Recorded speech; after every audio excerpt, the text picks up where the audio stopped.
Excelencia y Trabajo, un podcast de Mireia Las Heras con la colaboración de Espacio Areta.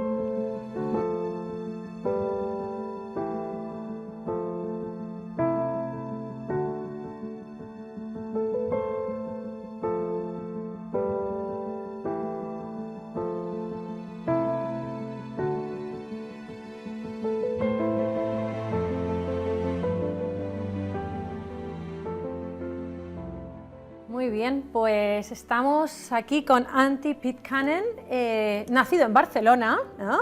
Pero luego has vivido, digamos, en todo el mundo, también aquí en Madrid y en otros sitios de Europa y de Asia, y me imagino que también de otros lugares del mundo, ¿no? O sea, he dicho estos, pero Antti, tú te dedicas profesionalmente a co-crear espacios que son future-proof, ¿no? Que están pensados para que el futuro del trabajo sea adecuado en esos espacios.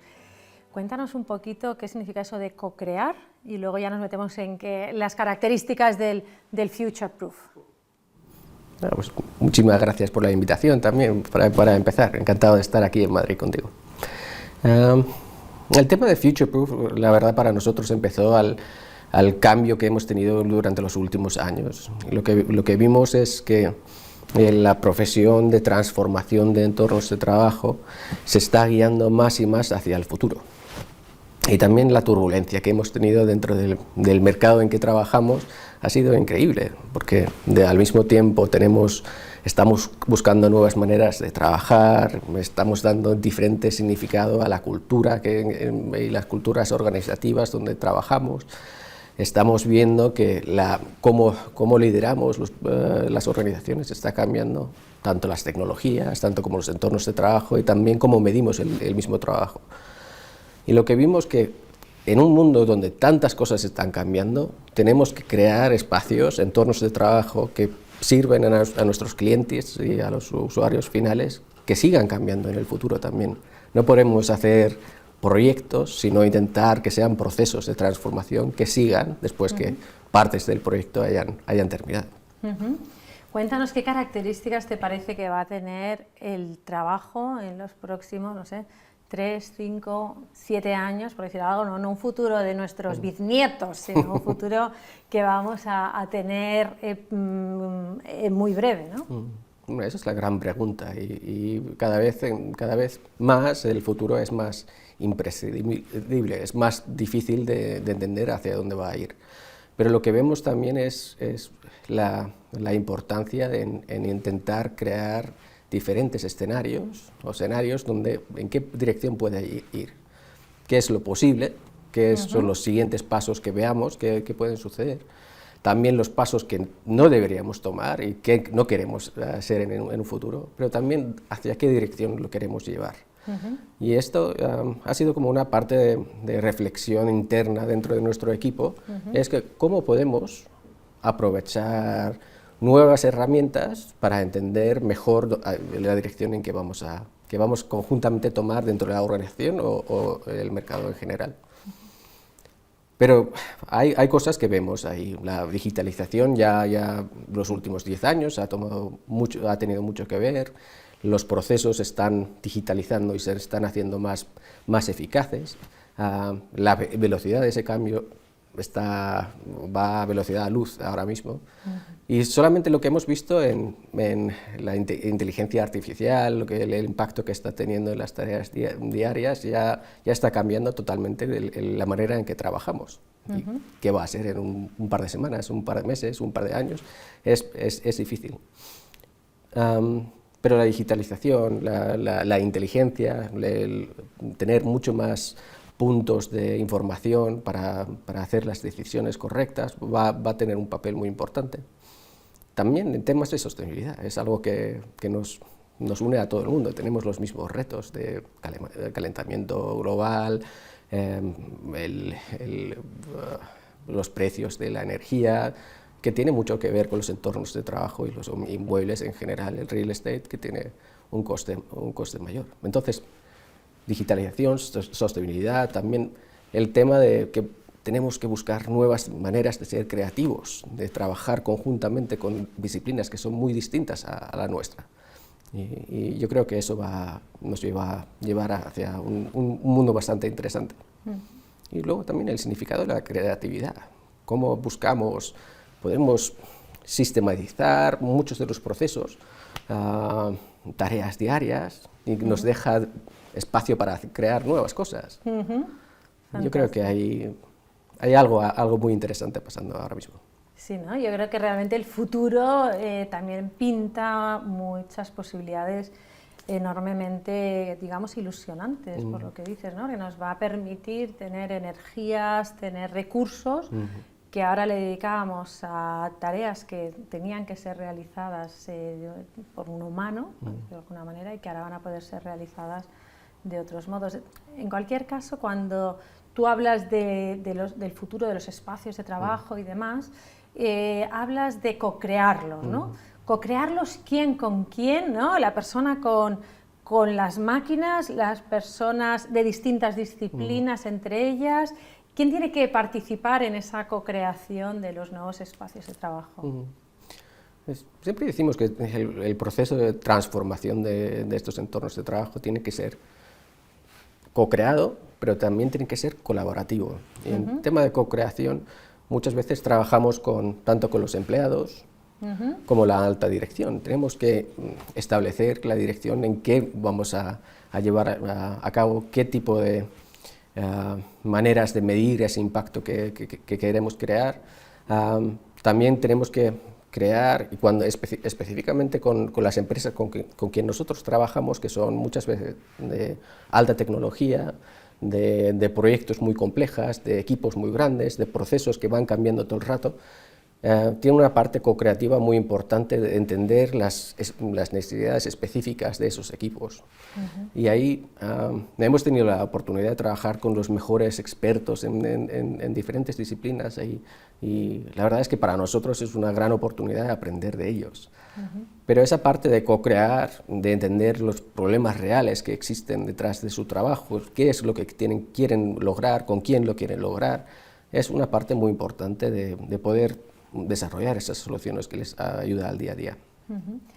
Ahora hablabas de la digitalización, hablábamos pues, de cómo esto está cambiando pues, el mundo y también la inteligencia artificial y demás, y me lleva a pensar en las nuevas generaciones, ¿no? La generación Z, que ahora sí que nos va a llegar la primera generación que realmente son nativos digitales, ¿no? O sea, la generación millennial, con todo mi respeto hacia ellos, pensaban que eran nativos digitales, pero en realidad habían nacido en un momento en el que todavía no existían o no estaban popularizados la mayoría de los instrumentos, del software y demás. Estos sí, ¿no? La generación Z, los que han nacido a partir del 2000, estos sí que ya han nacido con una tablet debajo del brazo. Y han aprendido también a socializarse de un modo distinto y se relacionan qué van a demandar, qué te parece que es adecuado si queremos atraerlos, si queremos fidelizarlos, si queremos que aporten al máximo en los lugares de trabajo. Yo creo que tiene que ver mucho con la velocidad al que están acostumbrados a aprender y a hacer las cosas. Es de un canal a otro, de una herramienta a otra, tienen las herramientas para aprender cualquier cosa que quieran aprender. Entonces, ¿cómo mantenerles interesados en lo que tienen que hacer? Es un gran reto. Y cómo darles soporte también en el trabajo. Y lo que estamos viendo también es que muchos del Gen Z están entrando en el mundo laboral justamente en este momento de gran turbulencia, donde la gente está trabajando remoto, los equipos son muy distribuidos, muy dispersas, y tal vez no tienen ese tiempo de estar cara a cara con alguien con más experiencia y aprender de ellos. Y tenemos que acordarnos que ese tipo de conexión humana sigue siendo importante. Entonces, una parte de responsabilidad nuestra es realmente buscar esas maneras de tener esa relación y pasar lo que ya sabemos y aprender de lo que ellos saben también. Pero también es la parte de diversión, la parte de disfrutar del trabajo, de encontrar la importancia a lo que estás haciendo, lo que están haciendo es una parte muy, muy importante. Nosotros hicimos una encuesta dentro de nuestro equipo sobre qué serían las razones por qué venían a la oficina. a trabajar, porque teníamos el mismo reto que muchas organizaciones, que en atraer al talento a venir a la oficina. Y uno de los diseñadores más jóvenes dijo, vengo a la oficina cuando algo divertido pasa. Y eso, la parte de disfrutar, de divertirse, es algo que todos deberíamos aprender también de ellos, de tener esa chispa, de buscar esos momentos importantes de conexión informales que tenemos al trabajo, no solamente llevar los trabajos importantes que tenemos mucha prisa en concretar, ¿no? No, esto es interesante, ¿no? Porque al final dice, bueno, puedo trabajar desde aquí o desde otro lugar. Quizás según qué nivel de conexión y de diversión o de pues eso solo puede pasar en persona, ¿no? Porque al final los humanos, pues lógicamente, ¿no? Pues tenemos esa presencialidad innata. Y ese es un tema interesante que quizás hasta ahora no hemos sido conscientes, ¿no? Uno iba a la oficina, iba al lugar de trabajo porque era su obligación el hacerlo de un modo presencial. En esta misma dirección se habla muchísimo de ese trabajo ágil y no sé cómo los puestos de trabajo o cómo los distintos entornos pueden realmente ayudar a ese trabajo ágil. No sé si nos puedes quizás pintar algunas pinceladas, ¿no? de las características de ese trabajo ágil, de cuál es la filosofía que hay detrás. Ya nos has hablado de esa aceleración, ¿no? y entiendo que tiene que ver con la agilidad, pero ¿qué otras características puede tener? El trabajo agile que ya empieza a tener bastante historia. Lo que vimos ya hace 10 años o incluso más, muchas de las organizaciones con quienes estábamos trabajando estaban pasando por procesos de transformación hacia un mundo de llevar procesos de agile a todo tipo de operaciones y procesos internos. Y lo que vimos también es que muchas de las empresas estaban trayendo expertos de fuera y empleando expertos de Agile para llevar diferentes tipos de proyectos dentro de la organización. Pero los entornos de trabajo de ese momento no soportaban tanto el proceso de transformación ni los procesos de Agile. Y lo que vimos es que tenemos que crear, para soportar ese tipo de entornos, o ese tipo de procesos, tenemos que crear espacios donde la gente puede unirse, gente de muchas diferentes disciplinas, pueden trabajar conjuntamente, pueden marcar una meta hacia dónde van, pero pueden iterativamente mejorar el resultado cada vez cuando van adelantando durante el proceso de desarrollo.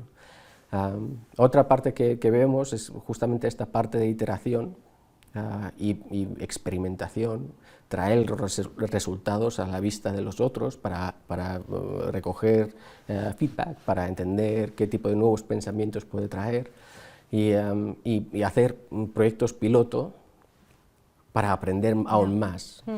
Y justamente esto es lo que muchas veces hablamos, que el transformación no es tanto un proyecto, sino es más bien un proceso.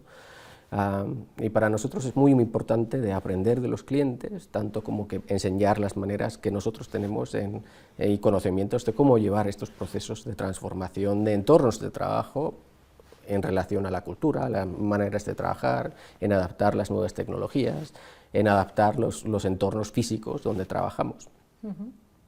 Y eso lo hace muy interesante, ¿no? Porque empiezas a tener un proceso iterativo que empieza a tener más velocidad, puedes crear otros proyectos paralelos y cada uno de ellos tiene sus metas, pero tienen su dirección que esperemos que esté alineado con el uno y el otro. Pero esa es la parte difícil, porque obviamente muchas veces tiene que ver con un cambio organizativo muy grande. El Agile entiendo que tiene una relación con el Design Thinking, y justamente, ¿no? Pues tú te dedicas a temas de diseño de espacios, ¿no?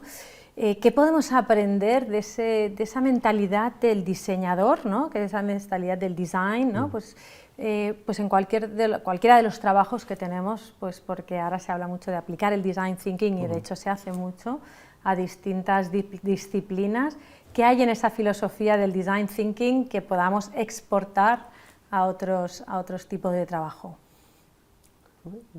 el pensamiento alrededor del diseño y la manera de aprovechar los procesos de diseño a retos ambiguos, muchas veces muy difíciles, está realmente centrado en lo que veo yo está centrado en resolver con el usuario problemas que ellos están teniendo basado en sus necesidades e involucrarles en el proceso. Entonces la parte de co-creación, la parte de iteración, la parte de llevar los proyectos a cabo con equipos muy multidisciplinarios, intentando resolverlo de varias maneras, pues tiene mucha relevancia. Y esto, de alguna manera, lo que estamos viendo también como dentro del real estate, dentro de los entornos de trabajo, dentro del FM, también estamos viendo esa misma manera de pensar que está teniendo relevancia. Nos estamos moviendo de design doing, a design thinking, de hacer algo que es algo bastante operativo, a crear más bien los procesos en que hacer, a crear design being, que me parece más interesante, donde forma parte de la cultura en qué manera intentamos entender los problemas que tenemos y los desafíos que tenemos y cómo los podemos resolver conjuntamente con nuestros compañeros y con la organización con quien trabajamos. Antti, hemos hablado hace escasamente unos minutos de estas características del trabajo futuro, ¿no? En el futuro tan cercano como casi mañana, que es pues esa digitalización, esa aceleración, ese trabajo ágil donde co-creamos con distintos stakeholders. ¿Va a poner esto más presión sobre el trabajador? Porque yo veo que un tema que nos está preocupando últimamente a nivel social es todo el estrés, la ansiedad, ¿no? De esos problemas que tienen que ver con el exceso a veces de requerimientos sobre las personas. Entonces, ¿qué te parece? ¿Esto nos va a ayudar a paliar ese problema o puede ayudar a paliarlo o al revés, ¿no? Pues en un principio tu expectativa es que esto vaya a sobrecargar más en esa dirección. Yo creo que entender mejor los procesos ágiles dentro de cómo creamos nuevas cosas o entender cómo podemos utilizar las herramientas que nos ayuda design thinking o procesos de diseño centrado en las necesidades de los usuarios, creo que nos ayuda a entender un poco más bien qué son los retos reales. Y obviamente ahora mismo a nivel individual estamos pasando por mucho estrés porque el trabajo que estamos haciendo ha cambiado, la manera en que trabajamos ha cambiado, la manera en que medimos nuestra productividad ha cambiado. Entonces eso está causando una necesidad de adaptación enorme al nivel individual, al nivel de equipo, al nivel de organización. Y eso, uniendo a días llenos de reuniones en Teams o en Zoom o en Google, donde esté la gente, deja muy poco tiempo para ese pensamiento libre, para estar y hacer esos trabajos prácticos, digamos. Entonces, de alguna manera, tenemos que buscar ese balance de la vida laboral, la vida cotidiana, la vida familiar, y encontrar esas razones reales por qué estamos haciendo estas cosas. Yo vengo de Finlandia y la mayor parte de las empresas con quien trabajamos son multinacionales pero basadas en Finlandia. Y ahí, pues, afortunadamente nos nombraron este año por sexta vez la nación o el país más feliz del mundo. Pero la felicidad es un tema súper compleja, porque es el opuesto del estrés, de los problemas y demás, pero de alguna manera si buscamos la manera de quitar esos obstáculos a la felicidad, buscamos ese balance de las diferentes partes de la vida, entendemos que la gente es más que solamente lo que representan profesionalmente, podemos buscar ese balance para quitar ese estrés. Pero para eso tenemos que entender un poco la experiencia que tenemos durante el día, durante la semana, qué tipo de cosas queremos adquirir y aprender y qué queremos al final de esa semana haber conseguido, porque esa sensación de conseguir algo es algo muy importante para cada uno de nosotros. Y para eso, por ejemplo, diseño, que es realmente muchas veces diseñamos alrededor de las experiencias, de las necesidades particulares de los usuarios, entender las razones no solamente en forma de encuestas, pero más bien la narrativa detrás de todo eso nos ayuda realmente a atacar a esos problemas principales que hay ahí y también no solamente hacerlo para los demás, pero también ayudarnos a nosotros mismos para entender cómo queremos trabajar, cómo queremos vivir, qué queremos hacer en un futuro. Tuve la oportunidad de aventurarme a la página web que tienes y realmente me sorprendió y me pareció impresionante la cantidad de buena información y artículos y podcasts y todo tipo de cosas que habrá que estudiar un poco más. Pero ahí lo que me surgió la pregunta era sobre el work-life balance que estamos viendo en España durante los últimos años y cómo lo ves para el futuro. Bueno, a ver, Antti, ojalá te pudiese pintar una foto súper positiva, pero vamos a intentar ser positivos pero realistas. A ver, yo pienso que el trabajo remoto era algo que no existía de facto, era algo que de hecho algunas empresas tenían incluso entre sus políticas, pero que muy pocas personas se atrevían a utilizar. Esto cambió obviamente pues, durante el tiempo de la pandemia, porque todo el mundo tuvo que enviar a sus empleados a casa. Desafortunadamente, cuando se acabó la pandemia, muchas empresas volvieron a pedir a sus empleados que regresasen a la oficina y eso generó cierto descontento. Eso generó descontento pues porque las personas decían, oye, que yo he trabajado muy bien y además he seguido aportando, contribuyendo. Y esto ha hecho que se haya replanteado en muchísimos casos cómo realmente, qué condiciones de trabajo quiero ofrecerle a mis empleados. Una cosa que creo que está cambiando es darse cuenta de que no es un beneficio que les doy a mis empleados el hecho de que puedan trabajar de modo remoto o en horarios alternativos o en horarios comprimidos, sino que no es un beneficio, ¿no? Si te pago digamos, el comedor sí que es un beneficio, porque pero lo otro simplemente es distintos modos de trabajar, ¿no? Distintos modos. Entonces creo que está cambiando la mentalidad. Pienso que la legislación no ha ayudado, que la legislación una vez más ha hecho que sea inflexible algo que por naturaleza pues tiene que favorecer, ¿no? Pues esa flexibilidad. Creo que el hecho de que atraemos, ¿no? a personas que quieren trabajar en remoto en otros países, o sea, trabajar desde España para empresas de otros países, creo que esto es algo que nos beneficia muchísimo socialmente, pero también porque nos cambia la mentalidad. Si una persona puede estar trabajando en Málaga, ¿no? Sentado en un chiringuito, ¿no? en Málaga o en un hub o donde sea, y estar trabajando para Islandia o para Canadá o para Noruega, porque mi empleado no puede trabajar con mayor flexibilidad, ¿no? O sea, quiere decir que algo no estoy haciendo bien. Bueno, entonces yo diría que todavía no estamos donde la sociedad demanda y que todavía hay una tensión entre lo que las familias necesitan, porque en España con un sueldo no vives, en principio las familias, las parejas han de ser de doble ingreso.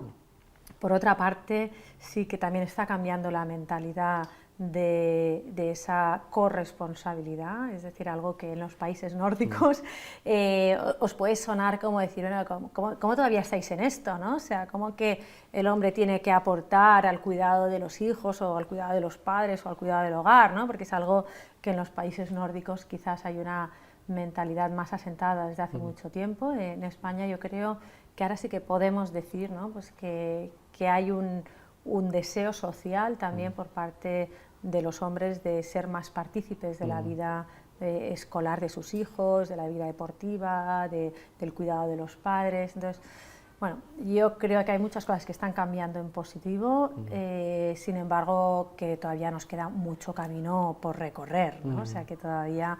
Pero bueno, yo creo que muchas de las características de las que nos has hablado llevan a que esto siga avanzando en la dirección correcta. Eso sí, crucemos los dedos, que haya una voluntad política que esa voluntad política tiene que venir precedida porque entiendan el mundo del trabajo desde los estamentos políticos, porque a veces el problema es que están legislando sin conocer la realidad del mundo laboral, ¿no? Y hay también un llamamiento a que los sindicatos entiendan mejor, ¿no? Pues cuáles son las realidades de las personas, porque muchas veces están haciendo demandas que no son realistas y no podemos pedir lo mismo pues para una persona que está en una línea de montaje que para una persona que hace un trabajo de contribución intelectual. No digo que sea más importante uno que el otro, pero sí que tienen condiciones totalmente distintas y no podemos pedir que tengan el mismo acceso a esa flexibilidad. Así que bueno, yo creo que positivo, nos queda mucho para avanzar. Yo creo que ahí el tema de flexibilidad y la confianza que tenemos uno al otro, tanto como compañeros o como directores de nuestros equipos, y tiene que mucho que ver. Y eso me parece muy interesante, ¿no? Sí.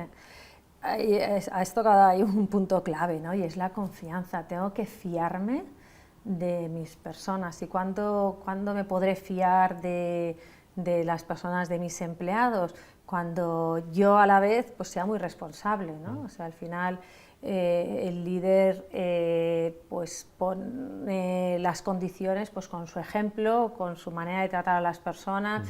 Vuelvo a decir, ¿no? O sea, la legislación tiene que ayudar, tenemos que tener una legislación más flexible pues para que defienda al buen trabajador, ¿no? No que defienda a todo el mundo por igual, sino que defienda al que realmente está aportando, al que realmente está contribuyendo, pero yo creo que la confianza es clave y que todo el mundo queremos que confíen en nosotros. Yo no conozco a nadie que diga, a mí no me importa que desconfíen de mí, ¿no? Nadie, ¿no? O sea, a todos queremos que confíen en nosotros, pero tenemos que generar los entornos donde eso sea real. Sí. La expectativa, y ojalá se cumpla, es que los espacios de trabajo futuro faciliten o fomenten, digamos, esa interacción positiva entre las distintas esferas de nuestra vida, ¿no? Pues esa más personal con esa más laboral, de hobbies, y ojalá sea así, ¿no? Porque creo que si no vemos a una sociedad en gran medida desvinculada, con niveles de estrés muy altos, y esto es una pena, y realmente ojalá tanto desde las legislaciones como desde las propias empresas, ¿no? Pues podamos ayudar en este sentido. Has hablado de multinacionales, que habías trabajado con muchísimas multinacionales y específicamente muchas de ellas pues que tienen la central o la sede central en Finlandia, y no dudo que han habido proyectos muy ilusionantes y algunos muy rompedores. ¿Nos puedes contar alguno que te haya hecho especial ilusión pues por alguna de las características que tenga ese proyecto?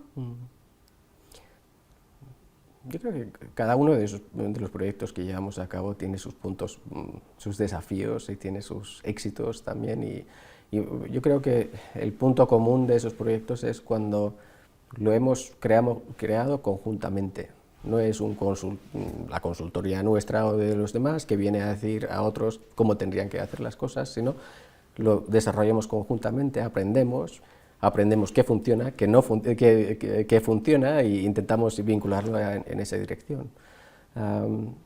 Pero la mayor parte de los clientes con quien trabajamos son pioneros en lo que hacen.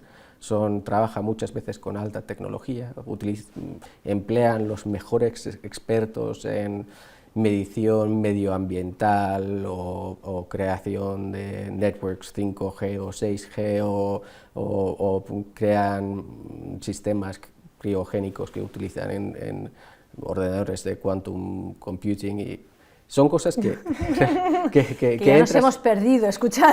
No, y te pierdes, ves la pasión en que hacen las cosas y el mundo tan específico que ellos trabajan, y aprendes de ellos, y tienes la oportunidad de aprender de ellos. A mí me parece una maravilla, y es una de las mejores partes del trabajo que nosotros podemos hacer y en que he tenido el placer de participar. Oye, en este sentido, ahora nos hablabas de quantum computing y de unas cosas, ¿no? Pues que yo creo que veremos, pero que nos tendremos que adaptar a ello, ¿no? Pero lo que ya es una realidad es que la inteligencia artificial, que lleva muchos años, ¿no? Pues digamos presente en nuestras vidas, pero quizás ahora además de presente, está más visible, ¿no? Y más asequible a cualquiera de las personas que no tenemos ningún tipo de conocimiento técnico de cómo se programa o de cómo... ¿Qué posibilidades, ¿no? ¿Qué posibilidades así que digas, oye, pues mira, esto nos va a ayudar a vivir y trabajar mejor en un futuro cercano, ¿no? Pues de esa inteligencia artificial? Yo creo que está justamente en ese momento, como describías bien, que hemos visto mucho los desafíos, las inseguridades que tenemos a la hora de dejar suelto de inteligencia artificial y que nos va a llevar en el futuro. Pero yo veo de alguna manera, el tiempo es lo más premiado, lo más importante que tenemos y lo más escaso que tenemos muchas veces. Y yo personalmente lo veo como una gran ayuda para justamente poder hacer cosas, llevar proyectos a cabo, simular diferentes opciones, tener un poco más de soporte en el trabajo. También nos ayuda a simular diferentes escenarios, cómo se podrían desarrollar, en qué dirección pueden ir. Nos puede ayudar a analizar un montón de información compleja para realmente entender y hacer mejores decisiones dentro de ello. También está obviamente automatizando un montón de procesos creativos también. Podemos utilizarlo en diseño, podemos utilizarlo en adaptar ese tipo de información a gran escala que tenemos a darnos opciones. Y eso a mí me parece súper interesante, porque realmente es como el siguiente paso en el tema de diseño, porque también tenemos que no solamente diseñar el resultado final o las herramientas que utilizamos para diseñar la solución final, pero las decisiones éticas y como el algoritmo que nos ayuda a hacer esas soluciones y esas metodologías. A mí me parece súper interesante. O sea, que tú crees que en un futuro cercano, incluso actualmente, la inteligencia artificial puede ser creativa, es creativa. Yo creo que sí, y por lo menos nos puede ayudar a ser más creativos aún en lo que hacemos. Obviamente la creatividad yo lo identificaría como algo que hacemos lo más con el menos recursos posibles, y al mismo tiempo pues este es un recurso inmenso que nos puede aprovechar a hacer mucho más que hemos podido hacer anteriormente. Antti, ya casi para acabar, pero yo creo que en los países nórdicos, y en concreto pues en Finlandia, el diseño y quizás esa mentalidad de diseño ha estado siempre muy presente. Sin embargo, yo diría que en países como pueda ser, ¿no? Pues aquí en el sur de Europa, en España, el diseño quizás ha estado mucho más presente en estos últimos años, pues a raíz pues de una nueva concepción pues que nos trajo Apple, que luego hemos seguido pues a través de otros muchísimos productos y servicios a los que ya nos hemos acostumbrado, ¿no? ¿Cómo esa mentalidad de diseño, cómo ese modo en el que trabajáis, en el que concebís la realidad y el producto y el servicio, los diseñadores, puede informar nuestro modo de trabajar? Uy, esa es una pregunta muy interesante y difícil al mismo tiempo responder. Si pensamos en la cultura de diseño, porque muchas veces decimos que los países nórdicos tenemos cultura de diseño fuerte, yo creo que es una cultura de diseño basada en la funcionalidad. Y también esto tiene mucho que ver con, de alguna manera, los escasos recursos que hemos tenido. Pero también lo que haber crecido dentro de la cultura española y la cultura finlandesa, a mí me parece súper interesante la manera de aplicar la creatividad, el diseño que se hace en España, en la utilización de colores, de formas, de ir a sitios donde el pensamiento racional nórdico igual no nos llevaría, pero al otro lado también la parte funcional, la parte estratégica, la parte como muy ordenada de intentar resolver los desafíos del norte, compagina muy bien con los proyectos, con los profesionales de España. Y muchas veces justamente buscamos este tipo de juxtaposición, no sé si se dice así en español, pero poner cosas opuestas, poner la inmensa capacidad creativa de la cultura del sur de Europa y en particular en España y un approach bastante racional y ordenado del norte y cosas increíbles pasan. Y nosotros llevamos mucho tipo de colaboración con empresas españolas también, justamente por esto, porque nos da mucho a nosotros también en tema de diseño, en tema de nuevas maneras de pensar, en nuevas soluciones que no te esperas. Antti, en esa dirección tú has trabajado y además te has formado también en Asia en temas de diseño y también ellos tienen un acercamiento, ¿no? Pues hacia el diseño tanto de servicios como de productos distinto al europeo, bien del norte de Europa, del sur de Europa. ¿Cómo eso ha informado y qué podemos aprender de, porque ahora yo creo que eso, especialmente la cultura coreana, pues está siendo una cultura que se está difundiendo muchísimo, pero en general, ¿no? La cultura asiática está siendo más conocida y más apreciada. ¿Qué te parece que podemos aprender de ellos en lo que es cultura de diseño? Yo creo que mucho tiene que ver con la filosofía de pensar y la lógica que damos a las cosas, cómo ordenamos la información alrededor de nosotros. Tuve la oportunidad de trabajar en Japón y trabajar y estudiar en Tailandia y lo que eso ya es como tan distinta a la cultura que realmente los puntos de encuentro es mucho más compleja que dentro de, por ejemplo, Europa, España, Finlandia. Pero aún así hay muchas cosas que podemos aprender y yo creo que ahí es lo que a mí especialmente en Tailandia me parecía interesante, es el ayudar al uno al otro, de trabajar conjuntamente como equipo, de esperar a los demás a resolver los problemas y llevar los resultados al final, menos individualista igual que a la cultura a la que pertenecemos nosotros. También un poco hay una metodología bastante sistemática de desarrollar nuevos productos, nuevos servicios, nuevas soluciones que me parece muy interesante. Y obviamente pues el crecimiento de la cultura y la formación de diseño en China ha sido inmenso durante los últimos años y ya no es made in China, sino es designed or innovated in China. Entonces ha cambiado completamente esa cultura. Ya no es copiar y pegar, sino es crear algo completamente nuevo. Yo creo que hay muchas fuentes de nuevo aprendizaje y eso lo hace todo tan interesante. Sí. Bueno, Antti, yo creo que muchos mensajes, ¿no? Es para que sigamos pensando, ¿no? Pues en ese futuro del trabajo casi en el cual ya estamos inmersos, ¿no? Pues que es acelerado, que es digital, pero que a la vez pues, puede favorecer, ¿no? Pues esa co-creación y además diría esa co-creación en la que además la inteligencia artificial y otros avances tecnológicos nos pueden ayudar, nos pueden aportar y también esto que recién comentábamos, ¿no? Pues esas sinergias que podemos crear entre esas distintas culturas del trabajo y del diseño que se han desarrollado en varios lugares del mundo o en todos los lugares del mundo y que yo creo que esta conexión a la que hoy tenemos acceso nos facilita el enriquecernos mutuamente, así que esperemos que esos espacios de trabajo, ¿no? Future proof en los que tú aportas, bueno, pues todos podamos ahí generar el máximo valor social y el máximo valor para nuestros clientes, para nuestros entornos. Muchísimas gracias, Antti. Muchísimas gracias, Mireia.